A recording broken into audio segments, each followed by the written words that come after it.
Pak Man lah yang cadangkan dia ke sini cari sesuatu dalam lubuk tu. Terlopong abang Gani dengar cerita dari Mak Cop tu. Tiba-tiba permukaan lubuk tu bercahaya. Airnya membuak-buak macam ada sesuatu yang berputar.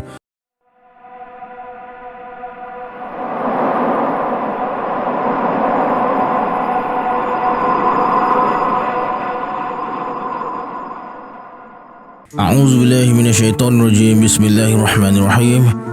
Assalamualaikum semua, kembali lagi bersama saya Syarul. Baiklah, pada malam ni saya akan kongsikan sebuah kisah daripada Abang Abdul Ghani lagi, tentang pengalaman beliau berdepan dengan puaka lidah air. Nak tahu cerita dia macam mana? Tonton video ni sampai habis. Sebelum tu, yang mana belum subscribe lagi, sila subscribe sekarang dan tekan notification bell sekali. Sebelum kita mulakan, macam biasa kita baca selawat Nurul Mubin dulu. Sallallahu Rabbuna ala Nuril Mubin Ahmad al-Mustafa Sayyidil Mursalin. Sallallahu Rabbuna ala Nuril Mubin Ahmad al-Mustafa Sayyidil Mursalin. Sallallahu Rabbuna ala Nuril Mubin Ahmad al-Mustafa Sayyidil Mursalin. Baiklah, tanpa membuang masa lagi, jom let's jump to Rabak Seram.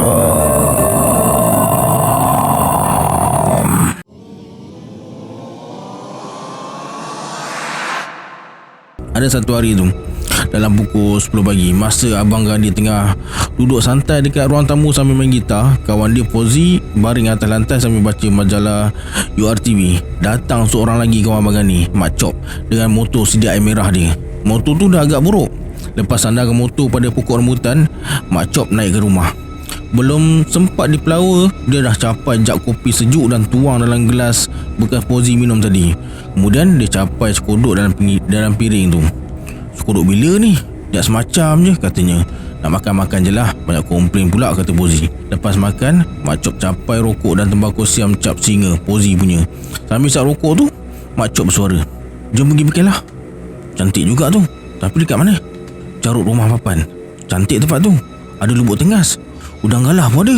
Kemudian mereka berbincang dan sepakat untuk berkemah dan bermalam dekat tempat yang Mak Cop cadangkan tu. Petang tu, lepas asar, mereka bertolak dengan 2 buah biji motor. Mak Cop dengan motor sedia airnya dan Abang Ghani bonceng motor Honda Cup Pozi. Mereka bawa bekalan makanan, beberapa helai guni dan plastik tebal yang agak besar untuk buat kemah. Setengah jam kemudian, mereka pun sampai ke destinasi.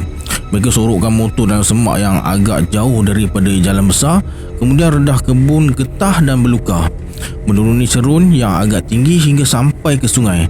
Dekat tebing sungai penuh dengan pokok-pokok paku pakis dan pokok kantan serta tepis. "Depan lagi," kata Mak Cop yang berjalan dekat depan, sebab dia tahu tempat tu. Air sungai cetek paras lutut je. Airnya jernih. Akhirnya mereka sampai ke satu kawasan yang luas dan lapang. Ada benteng pasir dengan 2 sungai di kiri kanan yang bercantum di hilir seakan membentuk huruf U. Kata orang tua, tempat macam tu dipanggil lidah air. "Kita berkemah dekat sini," kata Mak Cop sambil letakkan beg pada sebatang kayu. Abang Ghani dan Pozi pun letakkan beg masing-masing dan melepaskan penat.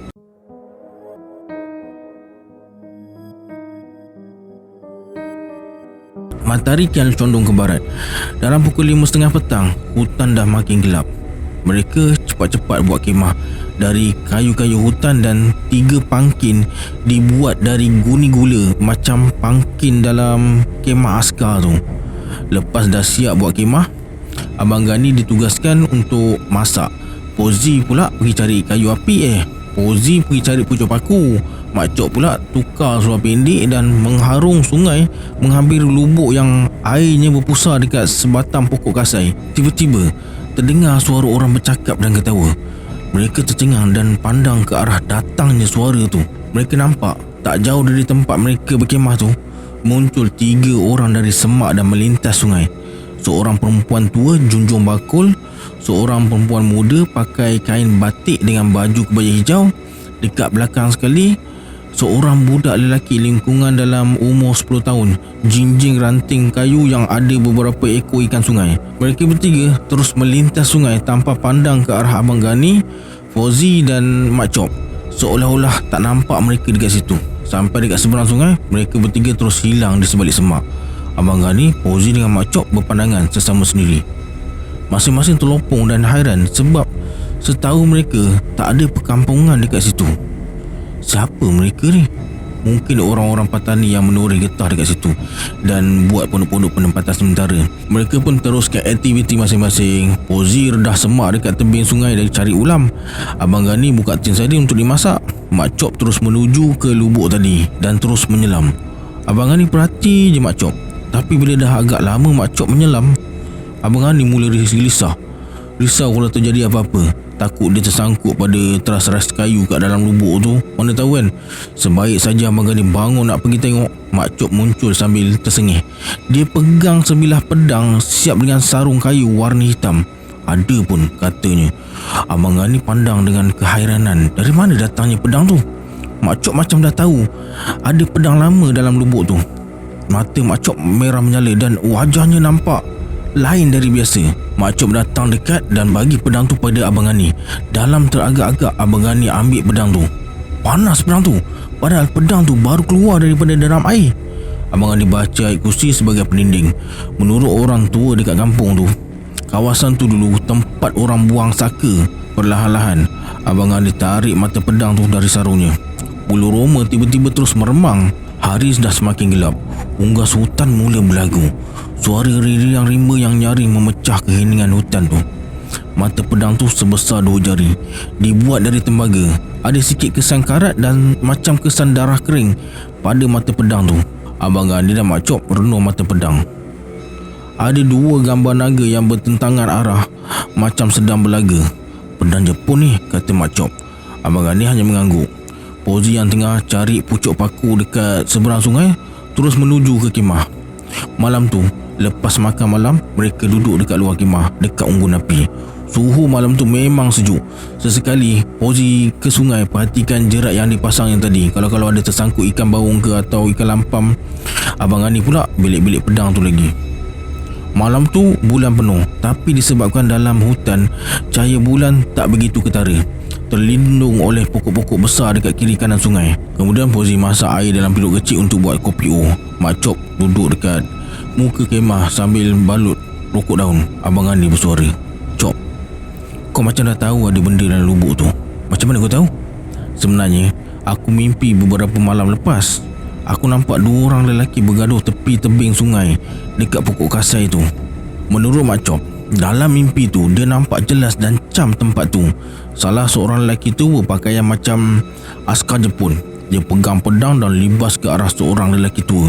Lelaki tua tu pula pegang golok perak yang tajam. Mereka berdua bertarung. Ternyata lelaki tua tu lebih hebat, lincah dan pantas. Dia tetak kepala Jepun tu hingga terbelah 2. Dalam mimpi tu Mak Chop nampak askar Jepun tu rebah dan jatuh dalam lubuk tu dengan tangannya masih pegang pedang. Dia tenggelam ke dalam lubuk dengan pedangnya. Lelaki tua tu gaib dan Mak Chop pun terjaga. Berpeluh-peluh badan Mak Chop. Mimpi tu betul-betul mengerikan. Bila dia tidur balik, bayangan mimpi tu datang lagi beberapa kali. Keesokan harinya Mak Chop ceritakan mimpi tu pada Pak Man. Pak Man dulu pernah berkhidmat sebagai home guard dengan British masa zaman Jepun dulu. Pak Man lah yang cadangkan dia ke sini cari sesuatu dalam lubuk tu. Terlopong Abang Gani dengar cerita dari Mak Chop tu. Tiba-tiba permukaan lubuk tu bercahaya. Airnya membuak-buak macam ada sesuatu yang berputar dalam lubuk tu. Masing-masing dah tergamam, tertumpu ke lubuk tu. Dalam kemah pula macam ada benda bergerak-gerak. Mak Chop suluh dalam kemah dengan lampu suluh dia. Mereka terus rasa cemas dan panik. Tubuh terasa lemah dan kaku. Fauzi menggigil dan bersembunyi dekat belakang Mak Chop. Ternyata benda yang bergerak-gerak dalam kemah tu adalah pedang. Bungkusan kain yang membalut pedang terangkat ke atas, macam ada tangan yang angkat pedang tu. Kain tu macam ditarik dan pedang jatuh ke tanah, kemudian bergegar dan tercabut keluar dari sarungnya. Mata pedang tu jadi merah macam dibakar. Tiba-tiba terdengar bunyi jeritan. Serentak dengan tu mereka nampak muncul susuk tubuh dari lubuk. Kepalanya macam dah terbelah, dengan sebelah biji matanya terkeluar dan tergantung dekat tepi pipi. Seluruh kepalanya merah dengan darah yang membuak-buak keluar. Dia mengerang sayu. Tiba-tiba cahaya dekat lubuk tu hilang dengan lembaga tadi. Mereka toleh semula ke dalam kemah. Pedang tu masih bergerak. Allahu Akbar! Abang Gani terus baca ayat kursi 3 kali. Kemudian keadaan kembali tenang. Abang Gani suruh Pozi pacakkan mata pedang tu ke tanah, sebab semua energi akan lemah kalau diserap ke tanah. Aura besi atau logam akan mati kalau terserap ke tanah. Abang Gani teringat pesan guru dia. Malam tu mereka berjaga sampai ke pagi. Esoknya mereka ke seberang sungai cari jejak perempuan tua dan 2 orang anaknya yang mereka jumpa seberang sungai petang kemarin. Mereka cari kalau ada rumah orang dekat kawasan tu, tapi macam tak ada lorong jalan atau bekas orang lalu pun. Semak samun tak terusik, tak ada kesan dipijak. Mereka terus masuk jauh ke dalam hutan cari rumah orang tua semalam. Puas mencari, akhirnya mereka penat dan buat keputusan berpatah balik ke kemah. Baru nak melangkah balik, tiba-tiba terdengar suara orang berbual dan suara budak ketawa mengekek dari arah kanan dekat pokok jerai. Mereka pun tinjau ke arah suara tu. Baru ternampak sebuah rumah kayu beratap rombeng. Dindingnya dari buluh. Mereka menghampiri rumah tu dengan berhati-hati. Rumah tu terlindung di sebalik semak dan memang tak perasan kalau sekali pandang.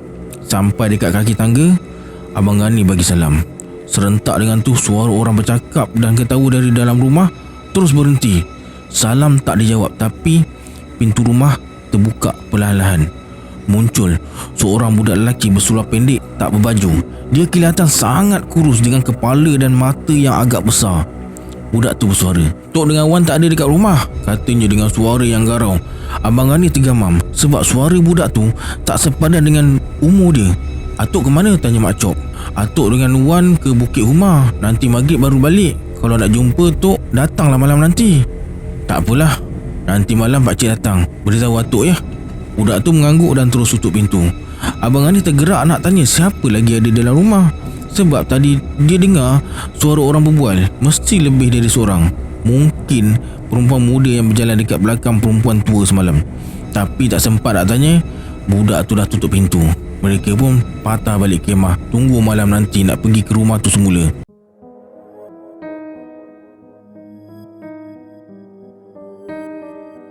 Malam tu, lepas makan malam, mereka meredah semak menuju ke rumah tu. Mak Cop bawa pedang tu sekali. Tak susah nak cari rumah tu sebab dah jumpa siang tadi.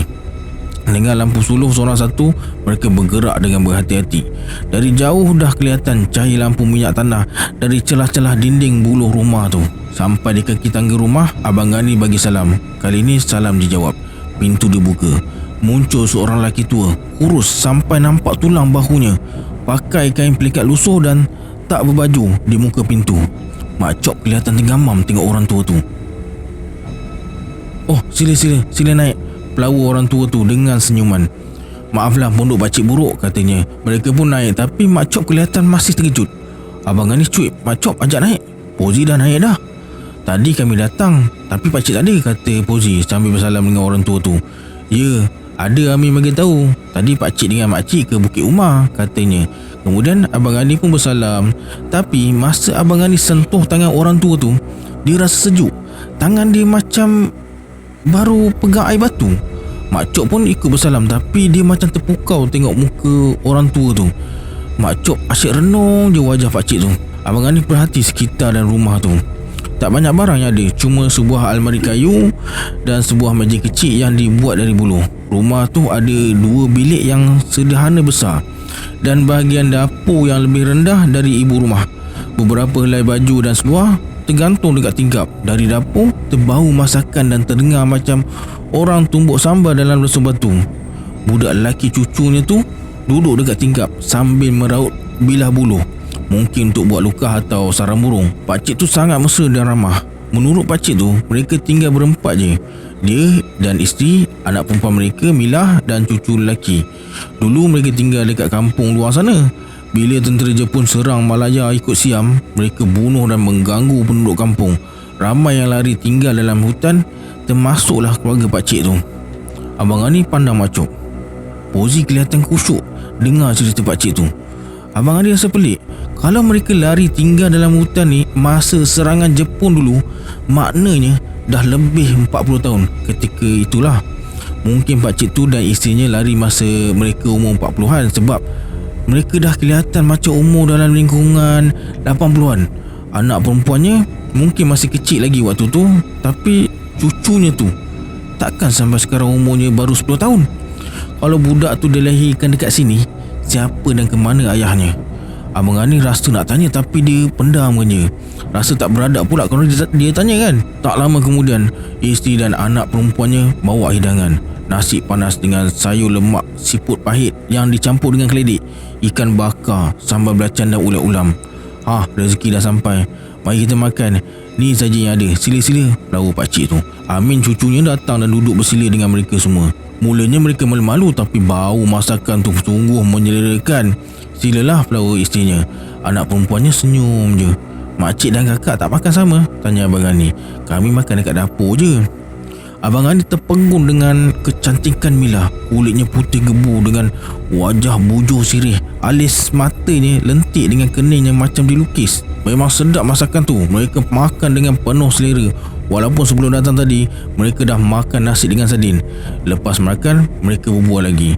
Mila hidangkan kopi panas. Tiba-tiba pakcik tu bersuara sambil pandang tepat ke wajah Mak Chop. Kalau anak nak simpan pedang tu, jagalah elok-elok. Jangan simpan sebarangan tempat dan jangan sampai terlepas ke tangan orang lain. Mereka semua tersentak. Macam mana pakcik tu boleh tahu Mak Chop jumpa pedang tu sedangkan mereka tak cerita apa-apa pasal pedang tu? Tapi Mak Chop macam tak terkejut sangat. Dia macam dahsyat yang pakcik tu dah tahu. Abang Anis cuba bertanya, tapi Mak Chop cuik peha dia macam bagi syarat. Tiba-tiba angin bertiup agak kuat dari pintu yang terbuka sampai lampu pelita minyak tanah terpadam. Cuma tinggal pelita dekat dapur je. Abang Ani menggigil. Pozi macam terlena, matanya pejam dan tersandar dekat dinding. Bulu roma Abang Ani meremang, kepala terus kembang. Dalam sama-sama tu, Abang Ani nampak wajah keluarga tu yang sangat menyeramkan. Kelihatan amat hodoh dan menakutkan. Pakcik tu macam rangka dengan sedikit kulit yang membaluti tubuhnya. Kepalanya tinggal tengkorak. Lubang mata dan rongga hidungnya berlubang. Muka isterinya pula hitam dengan rambut panjang menggerbang. Matanya nampak kemerahan dan macam ada ulat-ulat yang keluar dari mukanya yang terkoyak. Cucunya pula si Amin tu tinggal tengkorak dan rangka, tersandar dekat dinding. Abang Gani terkaku. Dia tak tahu macam mana pula dengan pandangan kedua orang kawan dia tu. Dalam keadaan cemas tu, Abang Gani nampak Pozi pasang pelita dengan lighter. Bila lampu pelita terpasang, keadaan kembali normal. Wajah mereka kembali seperti biasa. Abang Gani mengucap panjang dan beristighfar beberapa kali. Macam ni lah pakai pelita bila angin kuat padam, kata pakcik tu sambil tersenyum. Abang Gani cuik Mak Chop dan Pozi bagi syarat untuk pulang ke kemah. Kami minta diri dululah pakcik. Ya, nanti ada masa kami datang lagi. Terima kasih sudi layan kami. Sedap sungguh masakan makcik dan kakak. Yelah, terima kasih juga sudi datang ke pondok buruk kami. Kemudian mereka bangun dan bersalaman. Amin cucunya senyum pada Abang Ani. Abang Ani bagi duit RM10 pada Amin. Dan Pozi pula bagi lighter Zippo dia pada pakcik tu sebagai cendera mata. Masa mereka nak melangkah turun, pakcik tu pesan lagi. Ingat ya nak, jaga elok-elok pedang tu. Jangan bagi orang lain. Kalau tak nak simpan lagi, buang semula ke lubuk tu. Mak Chop hanya mengangguk. Mereka pun bergegas pulang ke kemah. Meredah semak dalam gelap malam tu. Masing-masing tak bersuara, terus melangkah dengan tergesa-gesa. Sampai dekat kemah, masing-masing menghela nafas panjang. Dahi Mak Chop kelihatan berkerut pandang ke lubuk tu. Abang Ani bersuara, kenapa kau macam terkejut masa mula-mula tengok pakcik tu tadi? Kau tahu, dia lah yang aku nampak berlawan dengan tentera Jepun dalam mimpi tu. Jawapan Mak Chop tu membuatkan Abang Ani dan Pozi tersentak. Jantung berdegup kencang. Pozi ternganga pandang Mak Chop. Tiba-tiba Pozi bangun sambil meraba-raba poket seluar dengan wajahnya cemas. Dompet aku jatuh lah. Mungkin jatuh dekat rumah pakcik tu masa aku keluarkan lighter tadi. Jom temankan aku pergi cari. Esok je lah, dah lewat ni. Nanti ganggu pakcik tu pula. Kalau jatuh situ, pakcik tu simpan lah. Nak risau apa? Abang Ani cepat-cepat mengangguk, bersetuju dengan kata-kata Mak Chop tu. Tak sanggup lagi rasanya nak ke rumah tu, apatah lagi dah lewat malam macam ni. Pozi terdiam dan rebahkan badannya. Tiba-tiba Abang Ani bersuara, Apa yang korang nampak masa pelita terpadam tadi? Nampak apanya? Lagipun gelap masa tu. Nampak sama-sama, biasa je lah. Rupa-rupanya mereka tak nampak apa yang Abang Gani nampak masa pelita terpadam tu. Malam tu Abang Gani tak dapat lelapkan mata. Macam-macam persoalan bermain di fikiran. Kata Mak Chop, pakcik tu lah yang dia nampak dalam mimpi. Tapi macam mana dia tahu yang Mak Chop dah jumpa pedang tu? Dan cucunya si Amin, kalau zaman perang Jepun mereka lari tinggal dekat hutan, kenapa budak tu masih muda lagi? Segalanya amat misteri.